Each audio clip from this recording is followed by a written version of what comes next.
한 해에 주일이 몇 번 있는지 아십니까? 52번 있습니다. 오늘이 26번째 주일, 정확하게 절반이 지나는 주일입니다. 지난 상반기 6달을 돌아보면서 하나님이 베푸신 은혜를 기억하며 감사하는 시간이 되시기를 바랍니다. 그리고 앞으로 펼쳐질 하반기 7달을 기대하면서 새롭게 결단하는 시간이 되기를 바랍니다. 우리는 세상을 살면서 두려움을 느낄 때가 있습니다. 그런데 그 두려움을 어떻게 대하느냐에 따라 우리 삶의 방향이 다르게 됩니다. 두려움에 그저 사로잡혀서 제한된 삶을 살 수 있습니다. 하지만 그 두려움을 떨쳐버리고 새로운 세계로 나아갈 수도 있습니다. 우리 그리스도인들은 두려움을 느끼지 않는 사람들이 아닙니다. 두려움을 이겨내는 사람들입니다. 하나님을 두려워함으로 세상의 두려움을 이미 이긴 사람들입니다. 여러분이 잘 아는 인도의 성자로 불리는 마하트마 간디는 이런 말을 한 적이 있습니다. 하나님 외에는 그 누구도 그 무엇도 두려워할 필요가 없다. 우리말로 성공의 비법 혹은 이제 성공의 조건이라는 제목으로 번역된 책이 있습니다. 윌겐 펠러라는 독일 사람이 쓴 책인데요. 그 책에 부제가 붙어 있는데 부유함과 자유함에 이르는 길 이렇게 되어 있습니다. 그런데 그 책 가운데 두려움을 용기로 바꾸라는 항목이 있는데 거기에 아주 인상적인 비유가 하나 나옵니다. 우리가 느끼는 이 두려움의 상대성을 늑대를 만났을 때의 비유로 설명하고 있습니다. 그 비유를 좀 쉽게 우리 상황에 적용해서 한번 말씀드려보겠습니다. 여러분이 혼자 깊은 숲속을 한밤중 걷고 있다라고 한번 생각해 보십시오. 자, 그런데 갑자기 앞에 늑대가 나타났습니다. 그리고 여러분을 향하여 쏜살같이 달려들고 있습니다. 자, 그러면 어떻게 되겠습니까? 가슴이 덜컥 내려앉고 등에서는 식은땀이 흘러내릴 것입니다. 이때 느끼는 두려움의 강도를 1에서 10으로 나누었을 때 10 정도 된다라고 말합니다. 그런데 만약 여러분 손에 칼이나 창을 들고 있다면 두려움의 정도는 9쯤으로 낮아진다고 합니다. 그런데 만약 손에 창이 있고 또 다른 손에는 횃불이 있다면 두려움의 정도는 어떻게 되겠습니까? 8이나 7 정도로 좀 더 낮아진답니다.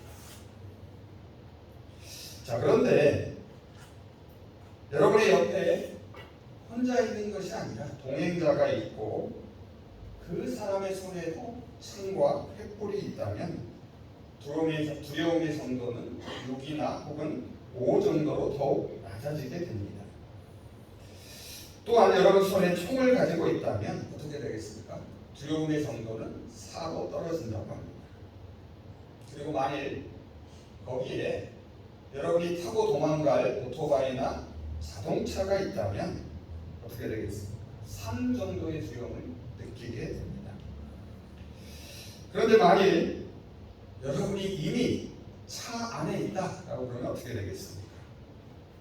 여러분이 아주 견고한 차 안에 있습니다. 그러면 두려움을 거의 느끼지 않는다라고 합니다. 다만 잠시 깜짝 놀랄 뿐이라고 합니다. 자, 그리고 맨 마지막에 아주 중요한 이야기가 나옵니다. 자, 그런데 한번 상상해 보십시오. 여러분 바로 옆에 중무장을 한 수십 명의 군대가 함께 있었다라면 어떻게 될까요? 한번 여러분 상상해 보십시오. 그 책은 이렇게 쓰고 있습니다. 여러분은 그 늑대를 잡으려고 덤빌 것입니다.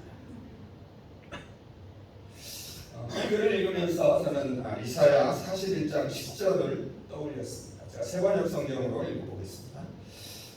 내가 너와 함께 있으니 두려워하지 말아라. 내가 너의 하나님이니 떨지 말아라. 내가 너를 강하게 하겠다. 내가 너를 도와주고 내 승리의 오른팔로 너를 붙들어 주겠다. 오늘 읽은 말씀은 예수님께서 제자들을 보내면서 주시는 권면의 말씀입니다. 그런데 여러분 읽으면서 반복되는 아마 단어를 발견하셨을 것입니다. 무슨 말입니까?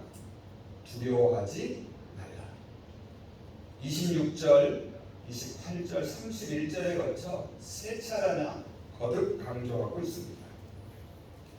전에도 말씀드렸지만 이 성경 말씀을 뒤집어 읽어보면 어떻습니까? 제자들에게 두려워하지 말라라고 말씀하시는 까닭은 이미 제자들이 두려움에 빠졌기 때문입니다. 그렇다면 지금 제자들을 사로잡고 있는 두려움은 무엇이겠습니까? 오늘 문맥을 보면 그들의 두려움은 복음을 전하는 사역과 관련이 있습니다. 그런데 제자들이 지금 두려워하는 까닭은 자신들의 미래를 알고 있기 때문입니다. 이 말을 잘 되새겨보십시오. 보통은 어떻습니까? 우리가 두려움을 느낄 때는 미래에 대해서 잘 알지 못할 때 두려움을 느낍니다. 하지만 제자들은 자신들이 앞으로 겪을 고난과 박해를 알고 있었기 때문에 오히려 두려워합니다. 10장 16절에서 예수님은 제자들을 보내면서 이미 이렇게 말씀하셨습니다. 내가 너희를 보내는 것은 마치 양을 이리 가운데 보내는 것과 같다. 그리고 이어지는 23절을 보면 이 동네에서 박해를 받거든 저 동네로 피하라 라고 가르쳐 주시기도 했습니다. 고난과 박해는 복음을 전하는 제자들에게 피할 수 없는 길임을 알 수 있습니다. 그리고 또 이어지는 24절과 25절에서도 예수님은 제자들의 이러한 운명을 다시금 강조합니다. 뭐라고 말합니까? 제자의 삶은 그 스승의 삶과 같고 종의 운명은 그 주인의 운명과 같다라고 말합니다. 주님이 걸어가셨던 것처럼 제자들도 결국 세상으로부터 버림받게 될 것을 예고합니다. 앞서 말씀드린 특별히 25절을 보시면 제자가 스승과 같이 되고 종이 주인과 같이 되면 족하다라고 말합니다. 그리고 족하다라는 말이 무슨 뜻입니까? 모자람이 없고 넉넉해서 더 바랄 것이 없는 상태를 말합니다. 그래서 이 구절을 세번역 성경은 이렇게 번역합니다. 제자가 제 스승만큼 되고 종이 제 주인만큼 되면 만족스럽다.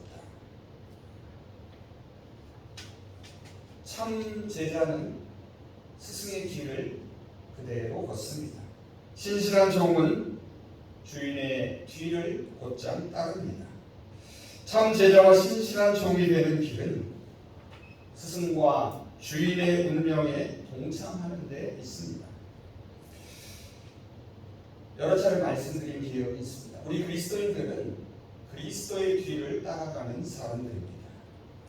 우리가 참 그리스도인인지 아닌지는 우리가 주님을 잘 따르고 있는지를 통해 확인할 수 있습니다. 그래서 우리 그리스도인들이 복음 때문에 겪는 고난과 박해는 오히려 그리스도의 정체성을 나타내주는 표지입니다. 그래서 26절에서 주님은 말합니다. 그런즉이라고 말합니다. 그들을 두려워하지 말라라고 말합니다. 여기서 두려워할 필요가 없는 그들은 누구를 가리키겠습니까? 여러분 한번 28절을 보시기 바랍니다. 28절 앞부분을 보시면 그들을 누구라고 말합니까? 몸을 죽일 수 있는 자들이라고 말합니다. 그들은 세상의 권력자들을 가리킵니다. 그래서 18절은 이들을 총독들과 임금들로 묘사하고 있습니다. 그런데 여러분 여기서 말하는 몸은 단순히 우리의 육체만을 의미하지 않습니다. 몸은 이 세상에서 사람들이 추구하는 부와 권력과 명예 등을 말합니다. 요한일서 2장 16절에서 이것들을 육신의 정욕과 안목의 정욕과 이생의 사랑이다라고 말합니다. 그러면서 이 모든 것들은 아버지께로부터 온 것이 아니라 세상으로부터 온 것이다 라고 말합니다. 사람들이 세상에서 갖게 되는 두려움은 이러한 것들과 관련이 있습니다. 근본적으로 우리가 느끼는 두려움은 소멸, 상실, 분리에 대한 두려움입니다. 우리는 소유가 사라지는 것에 대해 두려워합니다. 질병과 고통에 대한 두려움이 있습니다. 관계의 단절과 분리에 대하여 두려워합니다. 그리고 궁극적으로는 우리의 존재가 사라지는 죽음에 대한 두려움이 있습니다. 하지만 주님은 제자들에게 두려워하지 말라라고 말씀하십니다. 그리고 세 가지 근거를 제시합니다. 첫 번째 이유는 26절 하반절에 나옵니다. 26절 하반절을 보시기 바랍니다. 감추인 것이 드러나지 않을 것이 없고 숨은 것이 알려지지 않을 것이 없기 때문입니다. 자, 이 말씀은 제자들을 향한 위로와 격려의 말씀입니다. 지금은 가려져 덮여 있지만 밝히 드러나 알려질 때가 곧 온다는 것입니다. 자, 이것을 사도 바울은 고린도전서 13장 12절에서 이렇게 말하고 있습니다. 우리가 지금은 거울에 비추어 보듯 희미하게 보지만 그때에 가서는 얼굴을 맞대고 볼 것입니다. 지금은 내가 불완전하게 알 뿐이지만 그때에 가서는 하나님께서 나를 아시듯이 나도 완전하게 알게 될 것입니다.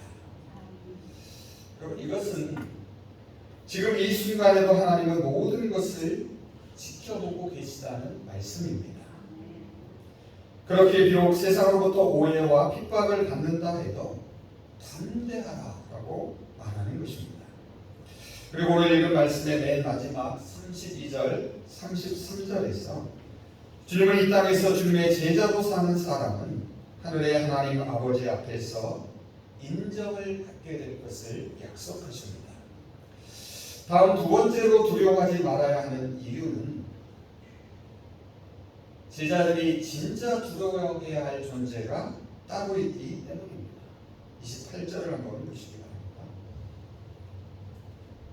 몸은 죽여도 영혼은 능히 죽이지 못하는 자들을 두려워하지 말고 오직 몸과 영혼을 능히 지옥에 멸할 수 있는 분을 두려워하라.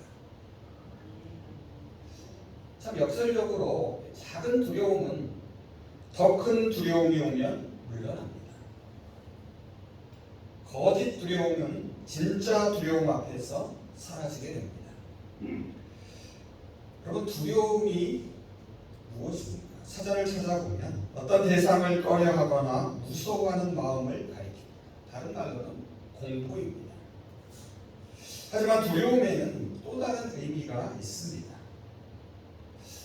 어떤 대상을 조심스럽게 어려워하는 마음가짐을 의미합니다. 그것은 공경의 의미입니다.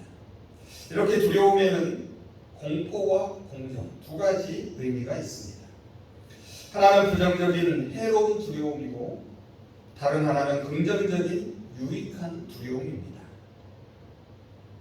전자는 어두움이고 어두운 두려움이고 후자는 밝은 두려움이다 라고 말할 수 있습니다. 여러분이 성경을 읽어보시면 이 두 가지 두려움이 모두 등장합니다. 그런데 부정적인 두려움은 공포를 낳습니다.